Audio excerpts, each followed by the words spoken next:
하나님 말씀을 보겠습니다. 하나님 말씀은 사도행전 3장 1절에서 10절까지 3장 1절 사도행전 3장 1절에서 10절까지 서로 교독을 하도록 하겠습니다. 신약성경 190페이지가 되겠습니다. 다 찾으신 줄 알고 제가 먼저 봉독하겠습니다.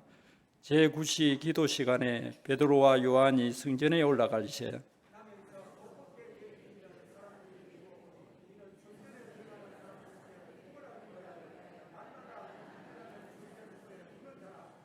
그가 베드로와 요한이 성전에 들어가람을 보고 구걸하거늘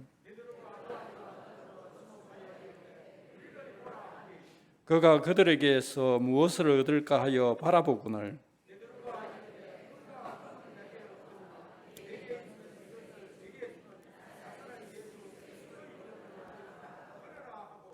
오른손을 잡아 일으키니 발과 발목이 곧 힘을 얻고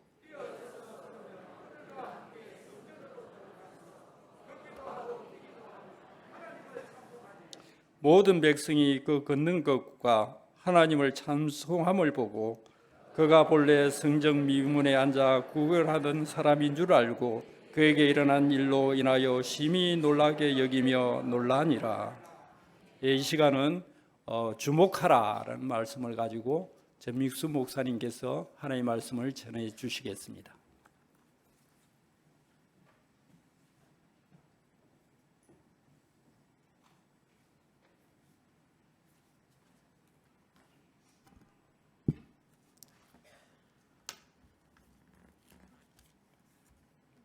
말씀의 제목은 주목하라라는 말씀을 가지고 오늘 하나님의 말씀을 증거하겠습니다.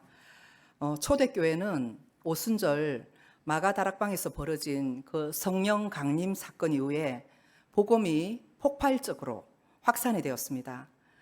예수님께서 부활하시고 성천하신 이후에 약속하신 그 성령님을 기다리며 전심으로 기도하던 그 120여 명의 사도들과 사모하는 그 사람들에게 하늘로부터 불의 혀같이 강력한 그 성령의 임재는 한 사람 한 사람을 충만하게 사로잡았습니다. 경건한 유대인들이 천하 각국으로부터 와서 오순절 절기를 지키러 예루살렘으로 왔습니다. 그리고는 완전히 변화된 베드로의 설교를 듣게 되었습니다. 베드로는 이전의 베드로가 아니었습니다. 회개를 촉구했습니다.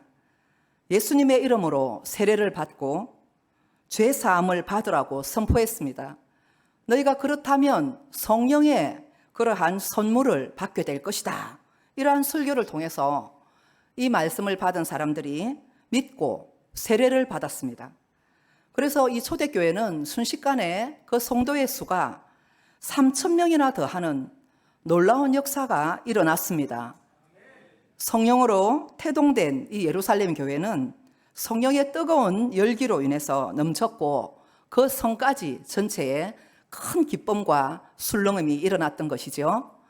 여기에 제가 눈짐작으로 봐도 여러분 한 120~130여 분 정도 될 건데 하루에 3,000명이 그 복음을 듣고 돌아왔다는 것은 여러분의 한 30배 정도가 되는 거예요.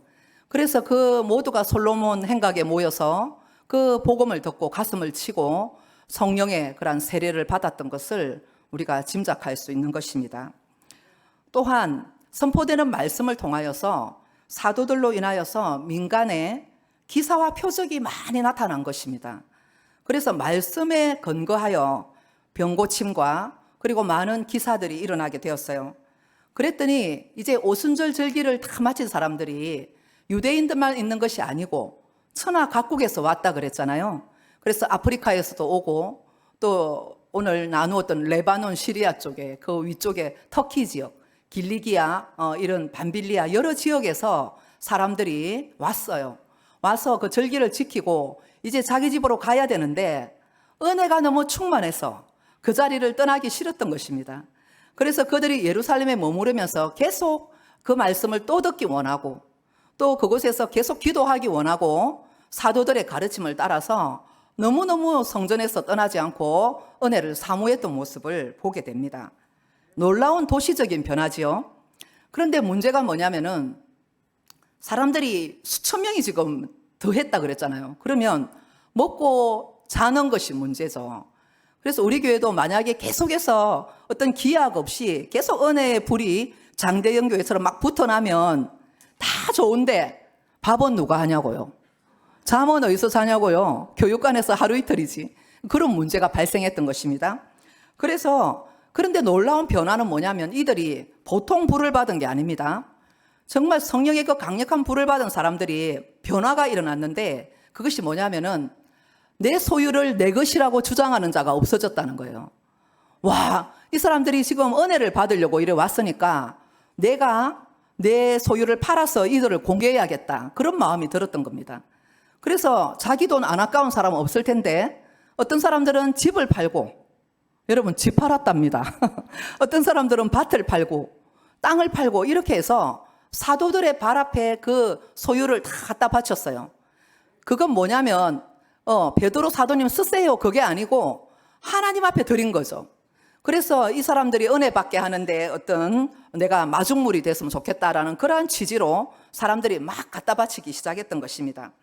그래서 더 놀라운 역사가 나타났는데 이제는 어떤 사람들은 자기 집에 데리고 가서 먹이고 자기 집에서 재우고 이런 일들도 있었고, 또 성전에는 사람들이 날마다 모여가지고 떡을 떼고 성찬을 나누고 기도하고 막 서로 이렇게 축복해주고 하는 이런 은혜 가운데 예루살렘에 막 은혜가 충만했던 그 교회 안에 성령님의 임재가 가득했던 모습을 성경을 통하여서 누가가 자세하게 기록해 놓았던 것입니다.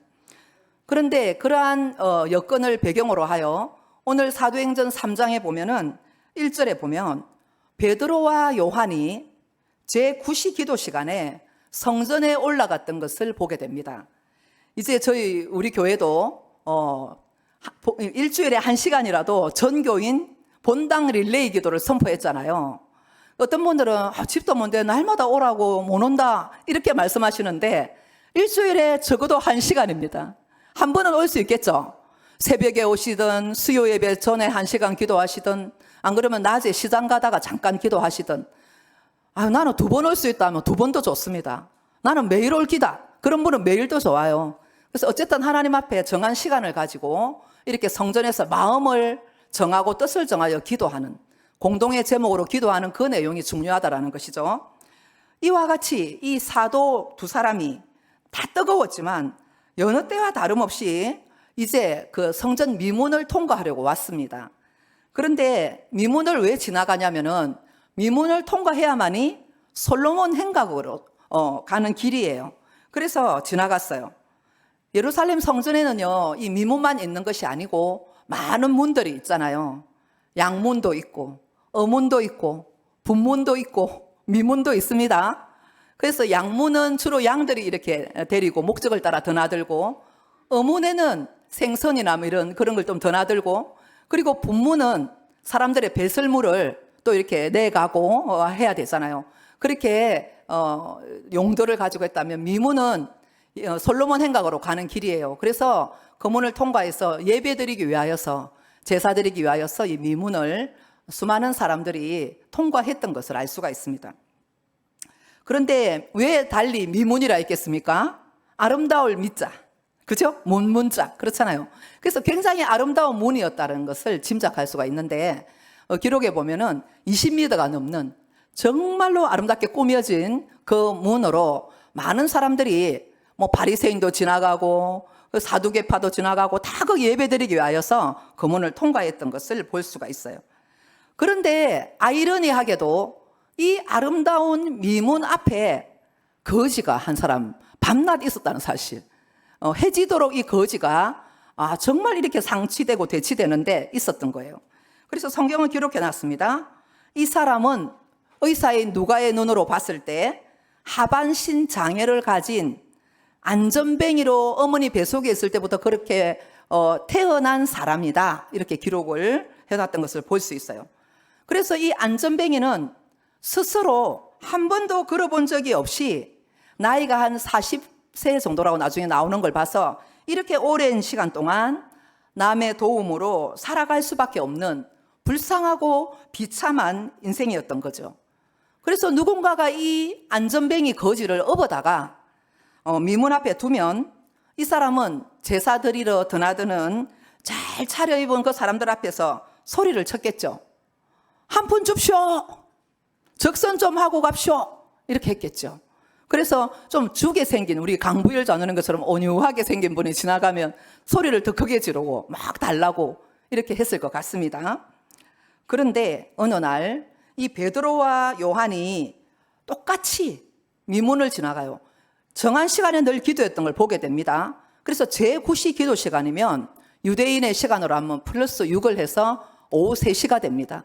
그래서 오후 3시에 아마 베드로와 요한이 날마다 기도하는 시간인 것 같아요. 그래서 미문을 지나가다가 어제도 있었고 엊그제도 있었던 이 안전뱅이를 보게 되었습니다. 그런데 이전에도 수없이 드나들었던 미문이었어요. 모두가 지금 거지 쳐다볼 여력이 없습니다. 제사 드리기 위해서 바삐 지나가던 그 문에서 그날따라 이 두 사람의 눈에 똑같이 안전뱅이 거지가 눈에 들어왔던 것입니다. 베드로와 요한은 그를 주목했다 그랬습니다. 오늘 제목이기도 합니다. 여러분, 눈을 뜨십시오. 주목하십시오. 주목했습니다. 주목했는데 그러면서 그랬어요. 거지한테 우리를 보라 이렇게 했거든요. 주목하고. 그래서 이 주목했다라는 이 어휘를 보면은 헬라어로 뭐라 그러냐면 아테니조라고 합니다. 우리를 주목하여. 그가 먼저는 베드로와 요한이 거지를 주목했고 그들이 관심을 가지고 봤던 것을 말합니다. 그냥 쳐다보는 것이 아니라 이 아테니조는 그 사람 속에, 그 거지 속에 하나님의 시선으로 하나님의 영광을 자세히 눈여겨 관찰하는 것을 의미합니다. 그래서 그가 이 거지를 향하여서 형편없는 안전뱅인데 아테니조했다, 주목하여 보았다라고 기록하고 있는 것입니다. 그래서 예루살렘 교회의 중심에 베드로와 이 요한이 미문 앞 안전뱅이를 향해서 아테니조 했다라는 것은 성령의 충만함을 받고 난 그 이후에 베드로와 요한의 가장 먼저 바뀐 것이 뭐냐? 눈이 바뀐 것을 알 수가 있습니다. 성령님이 그들 가운데 충만하게 임하니까 거지가 거지로 보이지 않는 거예요. 한 영혼으로 보이기 시작했던 것입니다. 그래서 그 자리에 앉아있던 안전뱅이 거지를 그들이 육신적으로는 거지였지만 그를 통해서 그에게 있는 하나님의 형상을 보게 되었고 그 안에 있는 하나님의 영광을 두 사람이 보게 된 것입니다. 성경에는 구체적으로 이 안전뱅이의 이름이 무엇이다 이렇게 기록되어 있지는 않습니다. 그러나 우리가 누가의 이러한 기록을 봐서 그는 분명히 확실히 두 다리의 신경이 완전히 죽어서 걷는 것이 무엇인지 모르는 사람임이 틀림이 없습니다.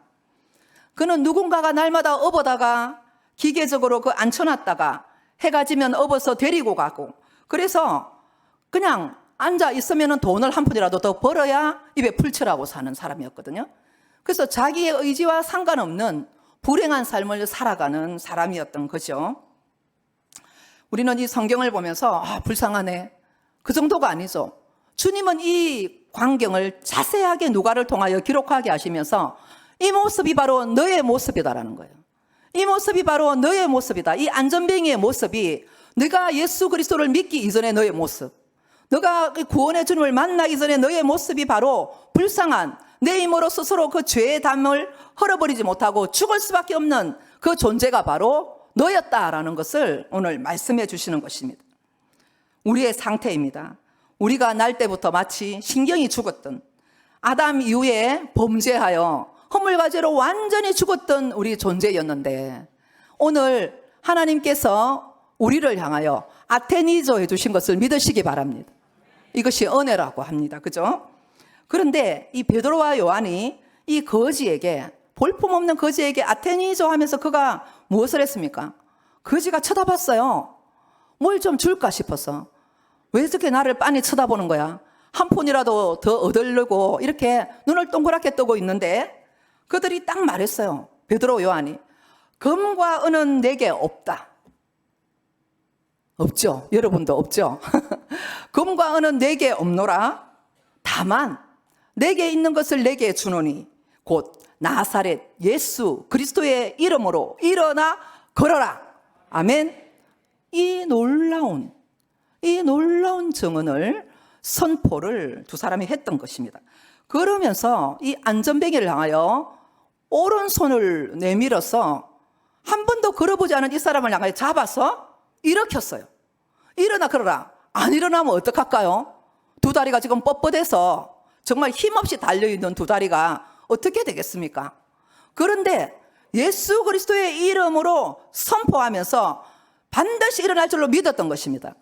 그렇게 해서 일어나 걸어라 하였을 때 놀랍게도요, 이 안전뱅이가 40년 동안 웅크려 있던 그 다리가 곧 주님의 영이 임하니까 풀렸습니다. 일어날 줄 믿습니다. 일어나 걸었습니다. 뛰었습니다. 그가 제일 먼저 가고 싶은 곳이 어디였을까요? 성전입니다. 그가 세상으로 자기 집으로 가지 않았습니다. 두 다리가 뛰고 믿어지지 않았는데 자기가 한 번도 들어가 보지 못했던 그 성전 바깥에서 구걸이나 하던 자기의 그 신세가 다리가 낫자마자 그가 할렐루야 이렇게 하면서 성전 안으로 뛰어 들어갔던 걸 보게 돼요. 그리고는 그가 성경에 보니까 그가 뛰기도 하고 걷기도 하며 하나님을 찬양하니 이 사람 때문에 5,000명이나 가까이 하나님께로 돌아오는 역사가 났던 것을 믿으시기를 바랍니다. 바로 여기에 앉아있는 저와 여러분, 우리가 이 사람처럼 미문 앞에 있던 거지 안전뱅이처럼 허물과 죄로 죽었던 우리에게 이러한 구원의 은총이 어느 날 누군가의 전도로부터 시작되어서 우리가 구원을 받게 된 것을 믿으시기 바랍니다. 여기 봐도 다른 종교에서 오신 분들도 들어 계시네요. 그렇죠? 그런데 정말 하나님께서 어느 날 어느 집사님을 나한테 붙여주시더니 어느 권사님을 나에게 붙여주시더니 우리 엄마를 통하여서 내가 날 때부터 믿게 되었고 어떤 상황이든지 간에 어느 시점에 주님이 나를 불러주셔서 주님이 먼저 나에게 아테니조 해주셨기 때문에 우리가 이끌려서 하나님 앞에 나올 수가 있었고 복음의 말씀을 듣다 보니 그 진리를 깨닫게 되었고 저희들이 정말 영생의 길을 함께 가는 공동체가 된 줄로 믿으시기를 바랍니다. 마찬가지입니다. 우리나라가 어떻게 구원을 받아서 지금 이렇게 우리가 3만 명의 선교사를 발송하는 나라가 될 수 있었겠습니까? 우리나라에 누가 관심을 기울였겠습니까? 130년 전만 해도 정말로 이렇게 나라가 폐쇄되고 전 세계에서 가장 어떻게 못 살았던 백이민족 아닙니까? 솔직히 말해서 염색약이 없어서 우리가 백이민족이지 우리가 정말 뭐 이렇게 순결함을 자랑한다고 백이민족이었습니까? 솔직히 너무 가난했다면 그 정도로 그런 우리나라에 하나님이 우리나라를 아테니조 하셨어요. 그럼으로써 하나님께서 그 정말 청년들 20대 중반 그렇게 가슴이 뛰는 청년들에게 이 조선 땅에 대한 마음을 부어주신 줄 믿으시기 바랍니다. 그들의 마음에 불이 타고 기도할 때 네가 가야 된다. 그렇게 하여서 수많은 사람들이 정말로 배를 타고 이국만리 목숨을 걸고 이 땅에 왔어요. 그리고는 실제로 이 땅에서 결핵에 걸려 죽고 정말로 하나님의 나라의 일을 감당하고 하면서 또 자녀를 낳고 살았지만 그들의 자녀들 역시도 결핵에 걸려서 죽고 못 먹어서 죽고 전염병 걸려 죽고 복음을 전하기도 전에 양키들 왔다고 목을 잘라 죽이는 이러한 참수를 당하는 수많은 고난 속에서도 그들이 우리에게 예수 생명을 던져준 것을 믿으시기 바랍니다. 정말로 놀라운 구원의 역사입니다. 그렇기 때문에 하나님께서 정말로 계속해서 하나님의 사람들 그들이 비록 어떤 지역의 교회는 아니지만 그 한 사람의 영혼 속에 있는 하나님의 그 놀라운 그 교회죠. 그 복음이 땅 끝을 향하여 가게 되고 그 사람이 가는 곳마다 또 교회가 세워지고 학교가 세워지고 고아원이 세워지고 그리고 정말로 이렇게 정말 여러 가지의 그러한 기관들 사회를 구호하는 단체들이 생겨지고 하면서 지금도 복음이 확산되고 있는 것을 믿으시기 바랍니다. 우리나라가 어느새 130년은 만에 진짜 이렇게 1000만 성도까지 올라갔다가 지금 많이 떨어졌습니다. 그래서 우리 성결교단의 그 목표를 우리 총회장 되신 우리 목사님께서 한 성도 한 영혼 예수님께로 아닙니까? 한 성도도 사실은 작아요. 먼저는 우리 가족들을 구원해야 될 줄 믿습니다. 우리의 일가 친척들을 눈물로 기도하여 주님께로 인도해야 될 줄 믿습니다. 등록하세요. 오늘 등록하세요. 아셨죠? 김옥권 씨. 주님께서 구원하실 줄 믿습니다. 자, 그리고 하나님의 그 은혜로 말미암아 하나님께서 우리에게 정말 엄청난 사랑을 부어주셨는데요. 이사야 61장 1절에 보면 이렇게 말씀했어요. 주 여호와의 영이 내게 내리셨으니 여호와께서 내게 기름을 부어사 가난한 자에게 아름다운 소식을 전하게 하려 하심이라. 나를 보내사 마음이 상한 자를 고치며 포로된 자에게 자유를, 갇힌 자에게 노임을 선포하며 여호와의 은혜의 해와 우리 하나님의 보복의 날을 선포하여 모든 슬픈 자를 위로하되 무릇 시온에서 슬퍼하는 자에게 화관을 주어 그 죄를 대신하며 기쁨의 기름으로 그 슬픔을 대신하시고 찬송의 옷으로 그 근심을 대신하고 그들이 의의 나무 곧 여호와께서 심으신 그 영광을 나타낼 자라 일컬음을 받게 하려 하심이라. 아멘.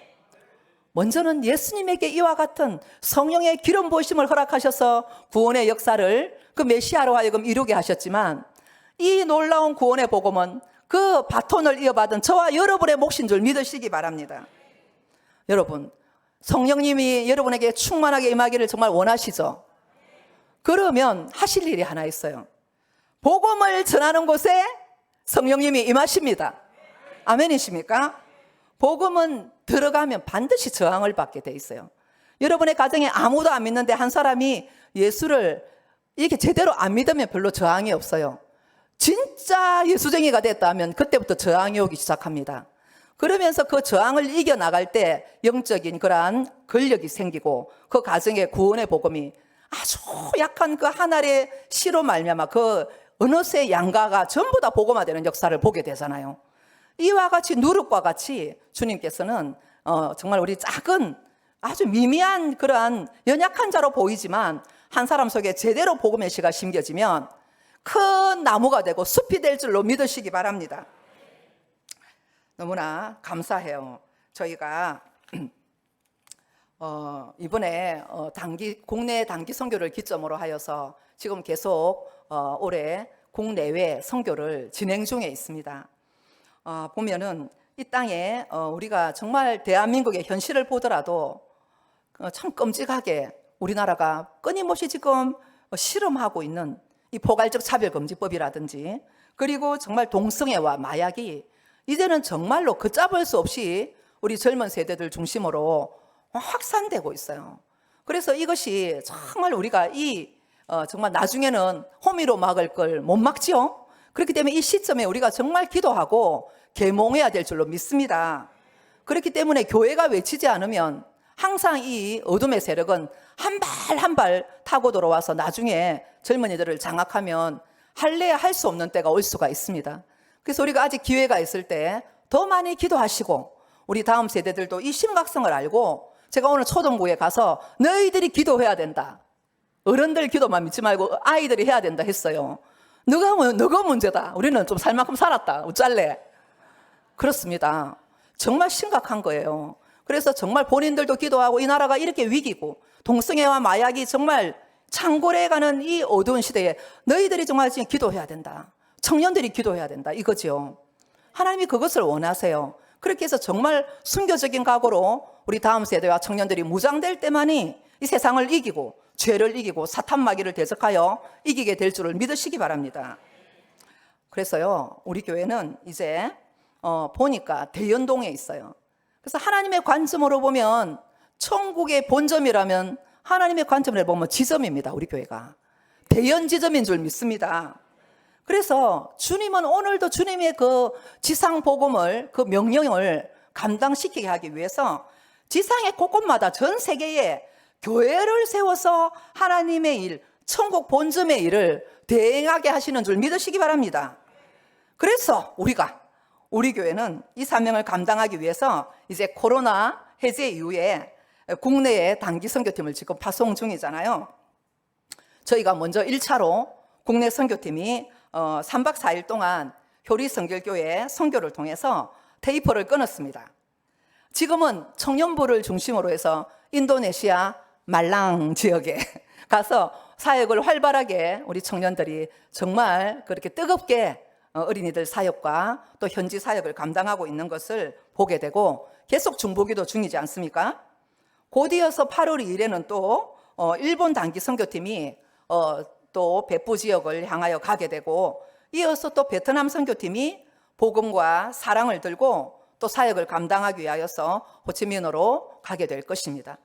뿐만 아니라 계속 가을, 겨울에 이어지면서 우리가 캄보디아에도 태국에도 또 선교팀이 파송될 것이기 때문에 여러분이 계속 마인드를 가지시고 나는 보내는 선교사다. 그걸 믿으시고 중보해 주시기를 부탁을 드립니다.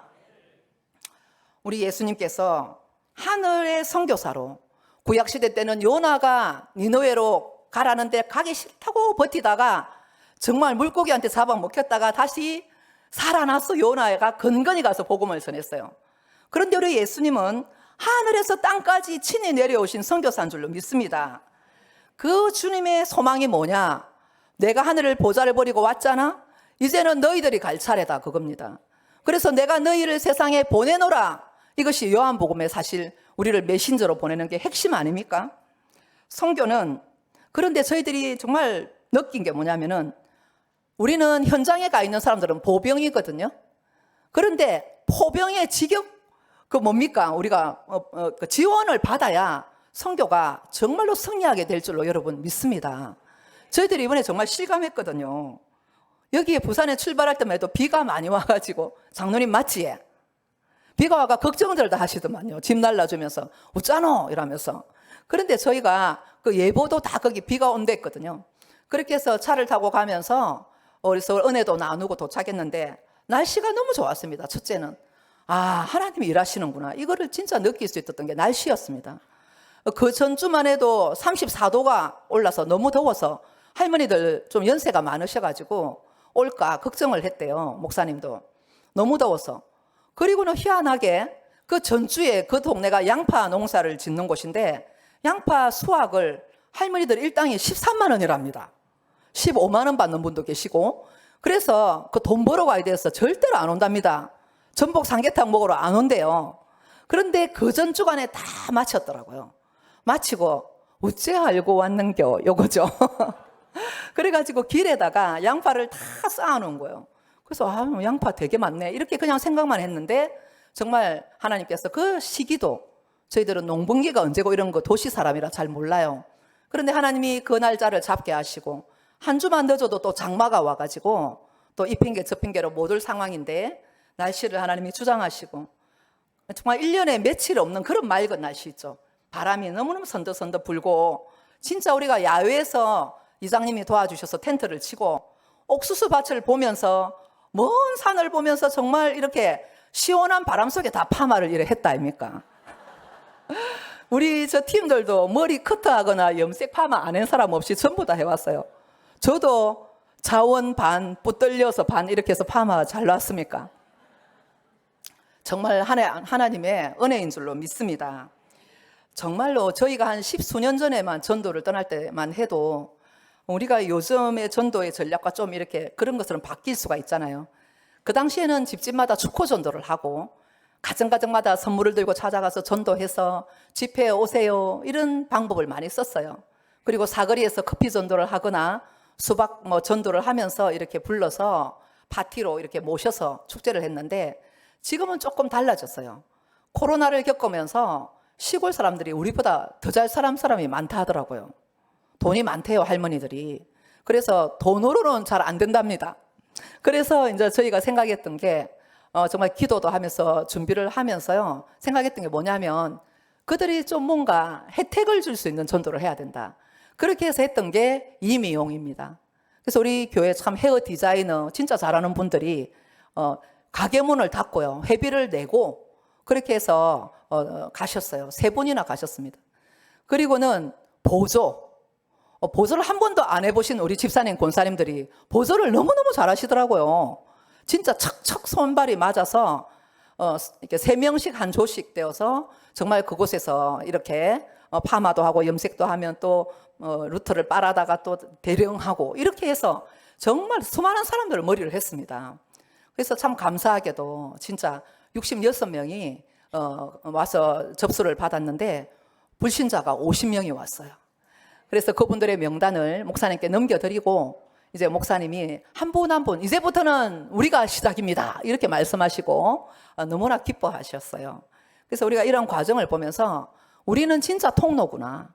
우리 성도님들이 기도의 포를 팍팍 쏘아주시고 기도를 힘입고 이렇게 날씨나 여건이나 동네 사람들이 홍야홍야하게 되어가지고 무슨 축제처럼 오셔서 정말 이렇게 미용도 받으시고 또 마을에 간에 아주 넓어요. 그곳에 가셔서 한쪽에는 수박 드시고 담소 나누시고 복음 팔찌로 전도 받고 한쪽 방에는 그 두 방인데 정말 누구든지 누워서 전신 마사지를 또 했습니다. 또 우리 교회 보면은 마사지 팀장님은 또 이렇게 자격증도 있거든요. 그래서 훈련을 미리 다 시켜가가지고 그 방에 다 누워놓고 얼굴에 팩 붙여놓으면 꼼짝 못합니다. 그렇게 해서 정말 복음을 들려주고 기도 제목 이렇게 자녀 이야기 들어주면서 하니까 눈물 흘리시는 분들도 있고 너무너무 팔다리가 시원하면서 그들이 계속 떠나지 않고 이틀 내내 왔어요. 그리고는 저희가 또 참 감사하게도 우리 주방팀 좀 자랑 좀 해야죠. 정말 우리 또 주방팀장님 너무나 음식을 미리미리 한 2달 전부터 준비하시고 그곳에 가셔서 정말 가장 좋은 식재료로 진짜 우리를 섬겨주셨고 그곳에 가서 또 우리가 너무너무 맛있는 음식들 먹으면서 힘을 얻어서 진짜 너무너무 힘을 다 소진할 때까지 모두가 열심으로 사역을 할 수 있었습니다. 그렇게 하고는 집회 때 또 우리 서정희 권사님이 인류 강사 아닙니까? 우리 서정희 권사님이 친정 어머니 여러분 아마 구역장 세미나에서도 들으신 분은 들으셔서 CT에서 나가야 된다 이렇게 했는데 이분을 특별히 모셨습니다. 그렇게 해서 정말로 본당 안에서 이렇게 그 면장님 그리고 뭐 조합장님 직원들 또 이렇게 다 오셔가지고 식사 맛있게 하시고 간증을 듣게 되었어요. 그래 보니까 그 안에도 너무나 놀랍게 그 간증 안에 진짜 서정희 권사님의 그 어머니 췌장암 사기 말기 곧 돌아가실 그런 상황에서 정말 시골교회 그 목사님이 날마다 와서 예배드리고 하면서 깨끗이 낫게 된 그런 간증 그 간증을 하시면서 그 동네 마을 한 200여 명이 다 예수를 믿게 된 마을 전체가 복음화된 그 마을의 맞춤식의 그 간증을 선포했을 때 박수가 저절로 막 터져 나왔어요. 여러분 그렇게 해서 복음을 전하고 또 이렇게 구원의 복음 제시를 통하여 예수님을 거기 계신 분들이 다 영접하고 그렇게 해서 즐거움으로 여러분들이 많이 후원해 주시고 또 선교비를 모은 우리 그 돈을 가지고 고급진 선물을 갈 때마다 두 손에는 무거운 선물을 들려서 이렇게 보내드렸을 때 얼마나 행복한지. 그래서 우리가 평소에는 바쁘게 산다고 잘 몰랐어요. 그런데 이 선교가 어디부터 출발되나 살펴보니까 먼저는 하나님이 우리를 대하여서 우리가 죄인이잖아요. 근데 우리 심령 속에 있는 이 죄성 이런 걸 보지 아니하시고 하나님의 형상 일그러져 있지만 죄로 인하여서 망가져 있고 정말 이렇게 널브러져 있는 우리의 영혼 속에 그 하나님의 형상을 보시고 주님이 먼저 우리에게 아테니조 하셨기 때문에 그 마음을 통하여서 우리가 주님께로 나아오게 되었고 예수님 만나게 됐잖아요. 그래서 그 영을 받은 사람에게 성령님께서 딱 이렇게 우리에게 임하니까 우리가 다른 영혼들을 바라볼 때 전에는 성령이 충만하기 전에는 육신의 모습만 보고 판단합니다. 그 사람의 성격, 그 사람의 환경, 그 사람의 기질 이런 걸 보고 판단하는데 우리가 하나님의 영을 충만하게 받을수록 우리가 은혜를 받을수록 다른 사람에게 우리의 시선이 열려서 아테니조하게 된다는 사실입니다. 여러분, 여러분의 남편, 여러분의 아내, 여러분의 자녀들, 여러분의 부모님을 대하여 아테니조 하십니까? 하나님의 형상을 그들 속에서 보십니까? 안 보시는가 봐. 보시기 바랍니다. 그 사람 속에 하나님의 그 형상이 살아날 때 지금 어떤 모습이라도 괜찮습니다. 하나님이 임하시면 안전뱅이가 일어나지 않습니까? 마찬가지로 영적인 안전뱅이도 일어날 줄 믿습니다. 저와 여러분이 이전에는 예수님을 잘 믿었는데 원래는 우리가 안전뱅이였고 영적으로 죽은 사람이니까 그런데 예수님을 믿고 나서 좀 살아났어요. 막 뛰었어. 찬양했어. 예배했어요. 그런데 어느 순간에 다시 시험에 들어가지고 어느 순간에 다시 어려움을 당해가지고 혹시 또다시 안전뱅이의 자리로 실망하여 지금 주저앉아 있는 분 계십니까? 이 시간 눈을 들어, 내게로부터 눈을 들어 주를 바라보기 시작하시기 바랍니다. 내게는 바라봐봤자 소망이 없습니다. 주님 바라보시고 정말 살아계신 주님, 부활 승천하셔서 다시 오실 예수 그리스도 완전한 심판자 그분의 눈을 의식하며 살아갈 때 우리가 하늘에 딱 잇대은 사람이 되면 하늘로부터 내려오는 그 놀라운 능력을 하나님께서 우리에게 주셔서 우리의 눈을 열어주실 줄 믿으시기 바랍니다. 그 눈으로 우리가 모든 사람들을 바라볼 때 아테니조 하게 될 때 우리가 만나는 영혼들마다 살아날 줄 믿습니다. 그와 같은 눈으로 이 한 주간도 살아가시고 우리 일평생에 주님 제게 그 눈을 좀 열어주세요. 주님의 그 마음을 내게도 부어주세요. 그래서 내가 육의 눈으로 모든 것을 보고 판단하는 것이 아니라 정말 영의 눈으로 주님을 먼저 바라보게 도와주시고 그 눈으로 나의 모든 만나는 사람들을 바라봄으로써 영혼의 그 구원의 역사, 정말 놀라운 파급적인 역사가 나로부터 출발되게 도와주시옵소서. 이 시간 우리 기도하시겠습니다. 그러기 위하여서는 가만히 있는데 아테니조 안 되죠? 기도하라고 말씀하십니다. 하나님이 제자들도 마가의 다락방에서 그들이 정말 언제 성령이 임할지 모르고 내가 약속하신 것을 기다리라 그렇게 예수님이 말씀했는데 언젠가는 시한을 정하지 않았습니다. 그러나 그들이 그 약속을 믿고 기도했을 때 열흘이 딱 되자 오순절날에 맞춰서 주의 성령이 폭포수처럼 쏟아질 줄 믿으시기 바랍니다. 우리도 마찬가지입니다. 어느 순간에 하나님 은혜를 체험할지 몰라요. 오늘은 빠질란다. 그때 성령님이 오실 수 있어요. 여러분 정말 기도하는 일, 예배하는 일, 새벽에도 눈이 번쩍 떠지면 그냥 와뿌이소 교회 그냥 뒤스럭거리고 잠을 청하지 말고 하나님이 기도하라는 갑다 하고 오시기 바랍니다. 그렇게 우리가 하나님 앞에 먼저 기도하고 주님을 아테니조 할 때 주님이 우리를 아테니조 하는 걸 믿으시기 바랍니다. 그리하여서 이 2023년도 너무너무 기도 제목 많아요. 우리 담임 목사님을 위해서, 우리 교단을 위해서, 포괄적 차별금지법이 결코 통과되지 않기 위해서, 정신 못 차리는 솔직히 말해서 위정자들을 위해서 상관없습니다. 여든 야든 정말 정신 차려야 됩니다. 그 안에 기독교인들이 100여 명은 있을 건데 정신들 차리고 온전한 법을 만들기 위해서 우리가 기도합시다. 이 땅에 아직도 우리가 자유가 있기 때문에 교회가 해야 할 일들이 있습니다. 하나님이 교회들을 깨워주셔서 정말 우리 교회 때문에 잠들어 있는 교회, 무너져가는 교회, 정말 마약과 동성애로 점점 물들어가는 이 정말 한국을 우리가 책임지고 기도하여 아테니조함으로 영혼들을 구원하는 그러한 역사가 나타나게 해달라고 우리 계속해서 여러분이 머무는 곳마다 모일 때마다 기도해 주시기를 부탁을 드립니다.